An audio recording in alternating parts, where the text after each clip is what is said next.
এটা হলো বাপ। নাম রাখতে হবে, শিষ্টাচার শিখাতে হবে, বিবাহ দিয়ে দিতে হবে। বাপকে নাম রেখেছে লিটন, এটা বাপ? এটা সুন্দর নাম হলো? ওকে তোবা করতে বলতে আমার বাপ হওয়া ভুল হয়েছে। আমি এবার তোবা করিয়া বলিতেছি যে আস্তাগফিরুল্লাহ ওয়া আতুবু ইলাইহি, আমার বাপ হওয়া ভুল হইয়াছে, আমার বাপের নাম, আমার বেটার নাম লিটন। ও নিজে বলুক যে আমার বেটার নাম লিটন, ভালো হয়েছে। কেন বলবো? এটা বাপ নাকি? আপনি মনে কষ্ট, আপনাকে আমি কষ্ট দিতে এসেছি, এমনভাবে আপনাকে কথা বলতে এসেছি 20 বছর পরে যেন আপনার মনে থাকে যে এখান থেকে যাবে কেটে ছিঁড়ে চলে যাবে। এটা আমি চাচ্ছি। আপনাকে বলতে হবে আমার ছেলের নাম লিটন এবং ভালো নাম, এটা বলতে হবে। নইলে বলতে হবে ভুল হয়েছে আমার। কোন সাহস আপনি কথা বলেন? আমি আব্দুর রাজ্জাক বিন ইউসুফ, আমার জীবনে আমি কোনোদিন অপ্রয়োজনীয় বাক্য ব্যবহার করিনি 32 বছরে। আব্দুল্লাহ, আব্দুর রহমান, আব্দুল রহিম, আব্দুল হামিদ, আব্দুল গাফফার, আব্দুল সাত্তার, এগুলো নাম। ইউসুফ, ইসমাইল, ইয়াকুব, ইয়াহিয়া, ইদ্রিস নবীগণের নাম। আল্লাহর নবী বলছেন ইব্রাহিম নবীগণের নাম রাখো, আল্লাহর গুণবাচক নাম রাখো। তো লিটন কোনটা? একটা কাঠ রাখতেন, সেটা ভালো ছিল। কাঠ, আমার ছেলের নাম কাঠ। আল্লাহ রাসূলের কথাটা আবার দেখেন, মান ওয়ালাদা লাহু ওয়ালাদুন, কারো যদি ছেলে মেয়ে জন্ম নেই, ফাল ইহসান ইসমাহু, এটা আদেশবাচক শব্দ, সে যে তোর ছেলে মেয়ের নাম সুন্দর নাম রাখে। কি সুন্দর! খালি বিবেচনা অন্যের কাছে দিলেই হবে? দিন রাত খালি নির্বাচন করে বেড়ালেই হবে? মুখের চরিত্র ফুলের মতো পবিত্র, আর বক্তব্য বন্ধ করো। 2, 3 ওলিয়তে বহু, তাকে শিষ্টাচার শিখাতে হবে। বিদ্যা, চাল চলন, আচরণ, কথাবার্তা বাপ মাকে দিন রাত দেখতে হবে। বিবাহ দিয়ে দিতে হবে। যে বিবাহ না দেয় তাহলে পাপ তার বাপের হবে। অনুবাদ। এবার মায়ের কাছে চলেন। এক খেয়ালে চেয়ে থাকবা, কথা বলবে না। উপস্থিত বৈঠকের মুসলিম বোন, আপনি একটু লজ্জা করেন, আপনি একটু শরম করেন, আপনি একটু হায়া করেন, আপনি কথা বলা বন্ধ করেন। আপনাকে বলছি, জাবের রাদিয়াল্লাহু তাআলা আনহু বলেন, আমরা একদা আল্লাহ রাসূলের সাথে যুদ্ধ করে আসছিলাম, মদিনায় ঢুকবো। তখন তিনি বলেন, থামো, সবাই এখানে থামো, আমরা সকালে মদিনায় ঢুকবো, রাতে এখানে থেকে যাব। তো জাবের বলছেন, আল্লাহর নবী, আমি নতুন বিবাহ করেছি, আমাকে বাড়ি যেতে অনুমতি দেন। তখন আল্লাহ রাসূল বলছেন, ও নতুন বিবাহ করেছো? বিকরান সাইয়্যিবা, কুমারী মেয়ে বিবাহ করেছো না তালাক প্রাপ্ত মেয়ে বিবাহ করেছো? কুমারী মেয়ে বিবাহ করেছো না তালাক প্রাপ্ত মেয়ে বিবাহ করেছো? তো জাবের বলছেন, সাইয়্যিবা, তালাক প্রাপ্ত মেয়ে বিবাহ করেছি। ওর বিবাহ হয়েছিল, ওর স্বামী তাকে তালাক দিয়ে দিয়েছে, আমি তাকে বিবাহ করেছি। তখন আল্লাহ রাসূল বলছেন, হাল্লা বিকরান তুলায়বকা, তুমি কুমারী মেয়ে কেন বিবাহ করলে না? তুমি তার সাথে খেলতেও, তোমার সাথে খেলতো। তুমি অবিবাহিতা মেয়ে কেন বিবাহ করলে না? তুমি তার সাথে খেলতেও, তোমার সাথে খেলতো। তুমি কুমারী মেয়ে কেন বিবাহ করলে না? তুমি তার সাথে খেলতো, তোমার সাথে খেলতো। আচ্ছা যাক, আল্লাহ নবী এ পর্যন্ত বললেন। দেখি জাবের কি বলছেন। জাবের বলছেন, আল্লাহ নবী শোনেন, আমার বাপ উহুদের যুদ্ধে শহীদ হয়েছেন 6 জন মেয়ে রেখে। আমার 6টা বোন আছে। আল্লাহ নবী শোনেন, আমার পিতা উহুদের যুদ্ধে শহীদ হয়েছেন, 9 জন মেয়ে রেখে মারা গেছেন। আমার 9টা বোন আছে। এক বর্ণনায় 6টা, এক বর্ণনায় 9টা। আল্লাহ নবী শোনেন, আমার পিতা উহুদের যুদ্ধে শহীদ হয়েছেন, 6 জন মেয়ে রেখে গেছেন, আমার 6টা বোন আছে। 9 জন মেয়ে রেখে গেছেন, আমার 9টা বোন আছে। আমি আমার বোনদের সমবয়সের মেয়েকে বিবাহ করিনি 4টা কারণে। এটা হলো মায়ের কারণ। এই 4টা মাকে লাগবে। এখন বলছে শুনেন, আমি আমার বোনদের সমবয়সের মেয়েকে বিবাহ করিনি 4টা কারণে। এক, না, আমার স্ত্রী যেন আমার বোনদেরকে শিষ্টাচার শেখাতে পারে। শিষ্টাচার, শিষ্টাচার কি জিনিস? আমার জামালপুরে বাড়ি, শিষ্টাচার খাওয়ার জন্য খেতে হয়। শিষ্টাচার বুঝি সুঝি না। শিষ্টাচার, শিষ্টাচার কি জিনিস? আম্মু, জুতা পরার সময় ডান পায়েরটা আগে পরো, খোলার সময়টা বাম পায়েরটা আগে খোলো। শিষ্টাচার। আম্মু ঘুমানোর সময় ডান কাতে দুয়া পড়ে ঘুমোয়, শিষ্টাচার। আম্মু মসজিদে ঢোকার সময় ডান পা আগে ঢোকায়, বের হওয়ার সময় বাম পা আগে বের করিও, শিষ্টাচার। আম্মু মোবাইলে রিং হলে অন করে দিয়ে হ্যালো বলিও না, হ্যালো বলে কুকুরকে ডাকে, বলবে আসসালামু আলাইকুম, শিষ্টাচার। আম্মু কেউ যদি তোমার কাজ করে দেয়, একটু কেউ যদি তোমাকে এক গ্লাস পানি দেয়, তাহলে বলিও জাযাকাল্লাহ খার, আল্লাহ তোমাকে উত্তম প্রতিদান করুক। কখনো বলো না থ্যাংক ইউ। ওটাও শিষ্টাচার, এটাও শিষ্টাচার। কখনো থ্যাংক ইউ বলো না, ওটা কিছুই না, ওটা কিছুই না। জাযাকাল্লাহ খায়, তুমি যে এক গ্লাস পানি দিলে আল্লাহ তার প্রতিদান দান করুক। নিজের কাছে আর রাখলাম না, এই নিয়ে কথা পরে। শিষ্টাচার, আমার স্ত্রী যেন আমার মেয়েদেরকে শিষ্টাচার শেখাতে পারে। 2, ওয়াতুআল্লিমুহুন্না, আমার স্ত্রী যেন আমার বোনদেরকে বিদ্যা শিখাতে পারে। বিদ্যা কি জিনিস? আম্মু সূরা ইখলাস 3 বার পড়লে 1 বার কোরআন মাজিদ পড়ার সমান নেকি হয়। আম্মু বিছানে শোয়ার সময় দোয়া পড়ে শুয়ো। আম্মু আয়াতুল কুরসি পড়ে শুইবা। আম্মু কোরআন মাজিদে অক্ষর প্রতি 10 নেকি হয়। আম্মু রাতে সূরা মল পড়লে কবরের শাস্তি হয় না। বিদ্যা, আমার স্ত্রী যেন আমার বাচ্চাদেরকে বিদ্যা শিখাতে পারে। 2, 3, অতুরাজ্জলহুন্না, আমার স্ত্রী যেন আমার বোনদের মাথার চুল চিরুনি করে দিতে পারে, ঝকঝকে করে রাখবে, দাঁত পরিষ্কার করে ঝকঝকে করে রাখবে আমার স্ত্রী।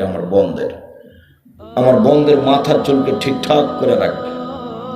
আর তোমার মা, এই ছেলে তোমার ভাইকে এখানে দাঁড়াতে বলো, তোমার পাশে আছে 5-7 বছর বয়স, ওর প্যান্টটা টাকুনি নিচে, ওটা তোমার মা নয়, ওই তোমার মা নয়। ও তোমার বাড়িকে কবর দিয়েছে, তোমার বাপকে কবর দিয়েছে, তোমাকে কবর দিয়েছে, ওই মাই নয়। ও তার স্বামীর কাছে গেছে, তাই বাচ্চা হয়ে গেছে। মা কাকে বলে জানে না। আর চোখের সামনে বাচ্চা প্যান্ট টাকুন নিচে পরে থাকে কি করে? কে বলেছে এটা তোমার মা? এটা তোমার খালা, এটা তোমার সৎ মা। কিয়ামত পর্যন্ত সময় থাকলো তুমি আর তোমার বাপ প্রমাণ করতে পারবে না এটা আমার স্ত্রী, তুমি প্রমাণ করতে পারবে এটা আমার মা। আমি আব্দুর রাজ্জাক বিন ইউসুফ প্রমাণ করে গেলাম এটা তোমার খালা, এটা তোমার সৎ মা।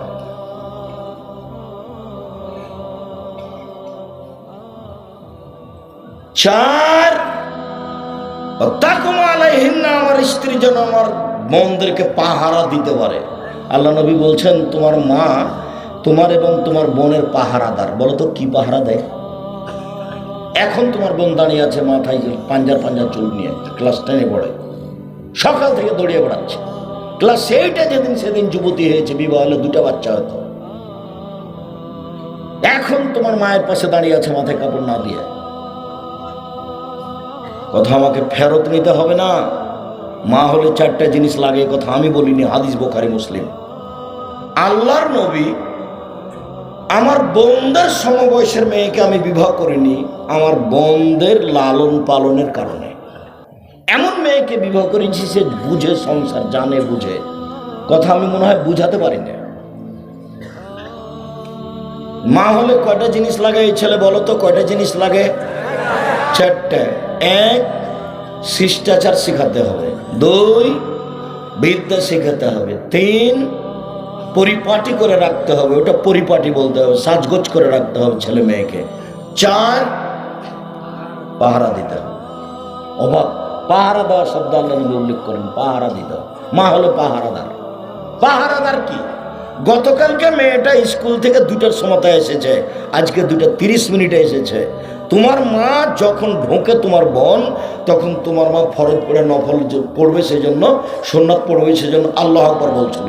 বলতে যাবে আর তোমার বোন এসেছে বলে আসসালামু আলাইকুম আম্মা, আসসালামু আলাইকুম। তোমার মা এখন সুন্নাত পড়তে পাবে না, আগে 30 মিনিট খুঁজে বের করতে হবে। লেট কেন? কথা বুঝাতে পারিনি বলে।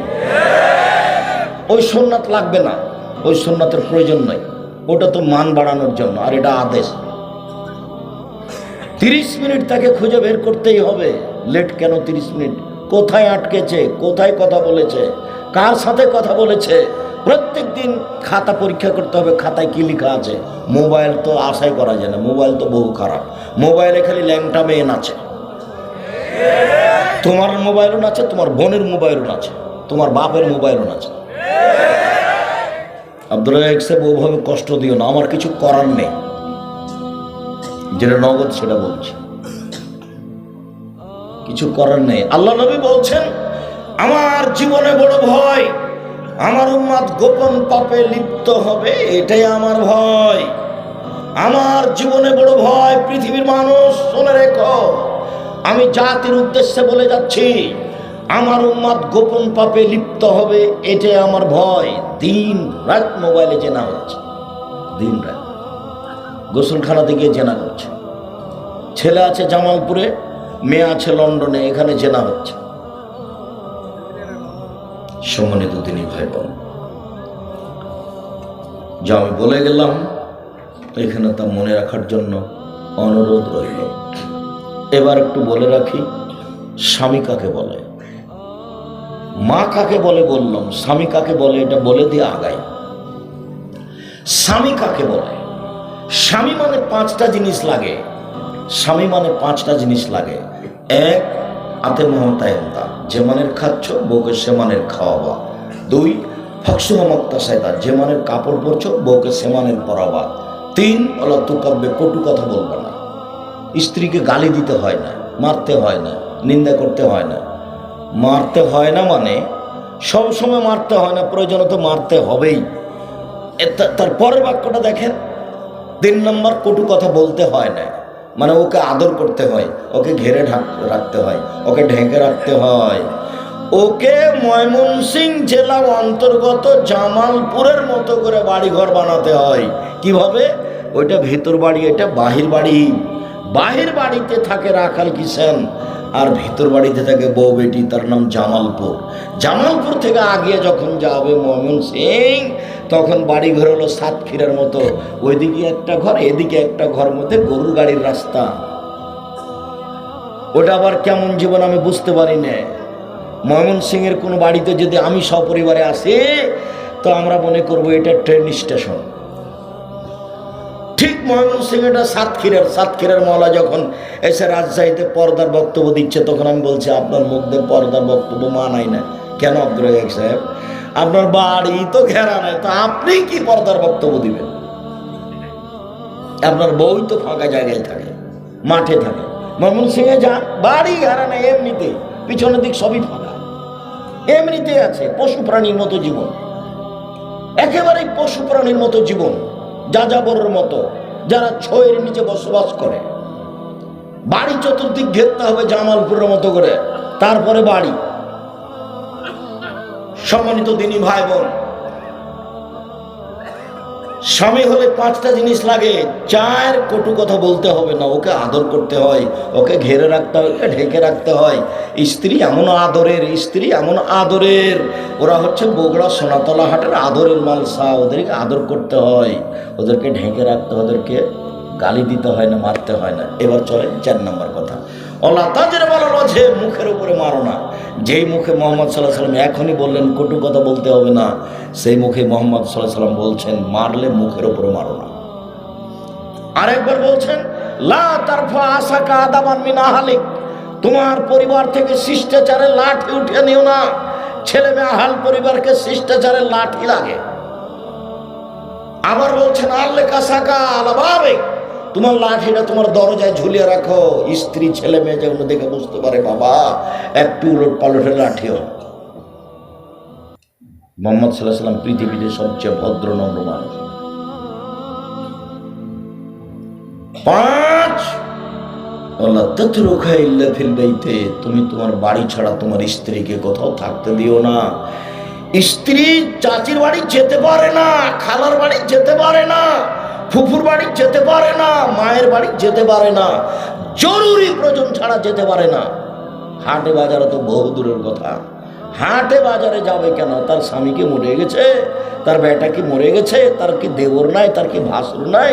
তার কি বাপ নাই? তার কি শ্বশুর নাই? ও কি দুনিয়াতে একাই আছে? কেন যাবে হাটে বাজারে? মোহর দিয়েছেন আপনি, আর সারাদিন লোকে মারে ধাক্কা, খারাপ লাগে না? একবার তরকারির লোকটার সামনে দাঁড়ায়, একবার চাউলের লোকটার সামনে দাঁড়ায়, আর ব্যাগ নিয়ে আপনার বউ হেঁটে বেড়ে, আপনাকে খারাপ লাগে না? আর একবার রিক্সায় উঠে একবার মানুষের সাথে ধাক্কা খায়, কিভাবে সংসার চলে আল্লাহ ভালো জানে। আমাদের যদি এরকম কোনোদিন একদিন ঘটে যায় তাহলে অজ্ঞান হয়ে যাবে। ইন্না লিল্লাহি ওয়া ইন্না ইলাইহি রাজিউন। স্বামী হলে 5টা জিনিস লাগে। 1, যে মানের খাচ্ছেন সে মানের খাওয়াবেন। 2, যে মানের পড়ছেন সে মানের পড়াবেন। 3, কটু কথা বলবেন না। 4, মুখের উপরে মারবেন না। 5, নিজের বাড়ি ছাড়া কোথাও থাকতে দিবেন না, যেতে দিবেন না। জরুরি ছাড়া কোথাও যাবে না। বিবাহের বাড়িতে যাওয়ার প্রশ্নে আসে না, বিবাহের বাড়ি গেলে স্বামীর সংখ্যা বেশি হয়ে যাবে, অতগুলো প্রশ্ন আসে না। পুরুষের পরিচয়তে বসবাস করেন, 2 দিন আছেন দুনিয়াতে, চলে যাওয়ার জন্য আছি, আজ হোক আর কাল হোক। যেহেতু চলে যাওয়ার জন্য আছি তাহলে অস্থায়ী আছি। আল্লাহ রাসূল বলছেন, কোন ফির দুনিয়া কান্নাকা গরীব আবর সাবিল উদ নফসাক মিন আলিল কবরে। পৃথিবীর মানুষ যতক্ষণ দুনিয়াতে আছো ততক্ষণ নিজেকে পথিক মনে করো। পথিক, রাস্তায় চলছে একটা লোক, চলতে চলতে একটু ক্লান্ত হয়েছে, তো গাছের ছায়া দাঁড়িয়েছে। তো গাছের ছায়া ও লোকটা থেকে যাবে না একটু পরে চলে যাবে? একটু পরে চলে যাবে। তো যতক্ষণ আপনি থাকলেন ততক্ষণ আমি আর আপনি দুনিয়াতে। বোঝা গেল না কথা? মনে হয় আপনি চলছিলেন, চলতে চলতে ক্লান্ত হয়েছেন, রাস্তা একটা গাছের নিচে ছায়াতে দাঁড়িয়েছেন। বলেন তো এখানে থেকে যাবেন না একটু পরে চলে যাবেন? তো এইখানে থাকা যতটুকু, আমার আর আপনার দুনিয়াতে থাকা ততটুকু। আর আমি হচ্ছি আর আপনি হচ্ছেন এই যে লোকটা যাচ্ছে। হাদিস বুখারী মুসলিম। কুন ফিদ দুনিয়া কান্নাকা গরীব আও আবরু সাবিল। তুমি একজন অপরিচিত মানুষ, আর না হলে তুমি পথিক। তুমি একজন অপরিচিত মানুষ, না হলে তুমি একজন পথিক। তোমাকে কেউ চিনে না, তুমি এমনিতে দুনিয়া আছো। আর যদি কেউ দেখায় এই তো এই সেদিন যেন কোথায় ওই নেতৃত্ব স্থানীয় লোকগুলো একজন একজনের এত প্রশংসা করলো, তা আমারও একটু লম্বা প্রশংসা করলো। তখন আমি আমার কথা বললাম, আমার নাম আব্দুর রাজ্জাক আর আমার বাপের নাম ঈশ্বর, অন্য কিছু লাগে না আমার। আর আল্লাহ রাসূল বললেন যে কেউ যদি কারো মুখের সামনে প্রশংসা করে তাহলে 2 দিকে 2টা বলেছেন, যে করছে ওর মুখের উপরে মারো, মাটি দেওয়ার মুখখান কে করে দাও। যে প্রশংসা করছে বলছে মানে কি অমুক নেতা এত এই সেই কি যে করেছে, সারা পৃথিবী দখল করেছে। আল্লাহ রাসূল বলছেন যে প্রশংসা করছে তার মুখের উপরে মাটি মারো। আবার বলছেন যে যার প্রশংসা করা হলো তাকে একবার ধ্বংস করে দেওয়া হলো, তার পিঠের দাড়ি ভেঙে দেওয়া হয়েছে, তার গলা কেটে দেওয়া হয়েছে। তার মানে ওর ভিতরে যদি এখন একটু অহংকার চলে যায় তাহলে জাহান্নামে চলে গেছে। হ্যাঁ, তাহলে তো আমি খুব ভালো, সবাই তো আমার প্রশংসা করছে, তাহলে জাহান্নামে চলে গেছে। 2 দিকে আল্লাহ রাসূল বলেছেন। সম্মানিত দিনী ভাই বোন, জরুরি কথা আপনার সাথে এটুকুই থাকলো। পরিবারের উপরে খুব শক্ত হয়ে জীবিকা নির্বাহ করেন। জান্নাত অপেক্ষা করুক, জাহান্নাম নয়। 3 শ্রেণীর মানুষ জান্নাতে যাবে না। 1, মদগুনুল খাম, নিয়মিত যারা বিড়ি তামাক জর্দা সিগারেট গুল নেশাদার দ্রব্য খায় পান করে তারা জান্নাতে যাবে না। 2, আর রাজরাত মিনান নিসায়ে, পুরুষের বেশধারী নারী, যারা পুরুষের জুতা স্যান্ডেল পরে, যারা পুরুষের শার্ট প্যান্ট পরে, যারা পুরুষের পোশাক পরে তারা জান্নাতে যাবে না। 3, দায়ুস, আপনি। আব্দুর রাজ্জাক সাহেব, আমি মানে? হ্যাঁ আপনি। কিভাবে? আল্লাহ রাসূল বলছেন আল্লাযী ইকিরু ফি আহলিল খাবাসা, যে তার বাড়িতে বেহায়াইর সুযোগ দিয়েছে সে দায়ুস, ও জান্নাতে যাবে না। দায়ুস। আপনি তো ভালো বুঝেন আপনার মেয়ের অবস্থা, আপনি ভালো বুঝেন আপনার স্ত্রীর অবস্থা, কাজেই কি করবেন এভাবে বেঁচে থেকে শক্ত হাতে জীবিকা নির্বাহ করার চেষ্টা করেন। আমার অনুরোধ থাকলো, সম্মানিত দিনী ভাই বোন, কবর যত কঠিন কিয়ামত তার চেয়ে অনেক বেশি কঠিন। কিয়ামত যত কঠিন জাহান্নাম তার চেয়ে অনেক অনেক অনেক বেশি কঠিন। জাহান্নাম, জাহান্নামের পরিচয় এক খেয়ালে চেয়ে থাকবেন। ইন্না জাহান্নাম কানাত মিরসাদা, নিশ্চয় জাহান্নাম মানুষকে ধরার জন্য ওঁত পেতে বসে আছে। ওঁত পেতে বসে থাকে শত্রু। জাহান্নাম আমাদেরকে ধরার জন্য ওঁত পেতে বসে আছে, এ কথা আল্লাহ বলছে। লিত্তাগীনা মাআবা, ও হচ্ছে স্বৈরাচারী, অহংকারী, বদমেজাজি, জুলুমবাজ, ডাকাবাজদের থাকার জায়গা। স্বৈরাচারী, স্বেচ্ছাচারী, অহংকারী, জুলুমবাজ, এদের থাকার জায়গা হলো জাহান্নাম। মহান আল্লাহ বলেন, কাল্লা লাইউনবাদান্না ফিল হুতামা, অবশ্যই অবশ্যই তাকে, কখনো নহে, অবশ্যই অবশ্যই তাকে চূর্ণ বিচূর্ণকারী হোতামা নামক জাহান্নামে নিক্ষেপ করা হবে। ওমা আদরাকা মাল হুতামা, মুহাম্মদ সাল্লাল্লাহু আলাইহি সাল্লাম, আপনি কি হোতামা নামক জাহান্নামের পরিচয় বলতে পারেন? আপনি কি জানেন হোতামা নামক জাহান্নাম কাকে বলে? আমি বলি, নারুল্লাহিল মুকাদা, তা হচ্ছে জ্বলন্ত উত্তপ্ত আগুন। জাহান্নাম বলতে আগুনের টুকরা, জাহান্নাম বলতে এক খণ্ড আগুন। মহান আল্লাহ বলেন, ফাআম্মা মান সাকুলাত ফাআম্মা মান খাফফাত মাওয়াজিনু, যার নেকির পাল্লা হালকা হবে, পাপের পাল্লা ভারী হবে, ফাউম্মুহু হাবিয়া, তার থাকার জায়গা হবে অতীব গভীর গহ্বর হাবিয়া নামক জাহান্নাম।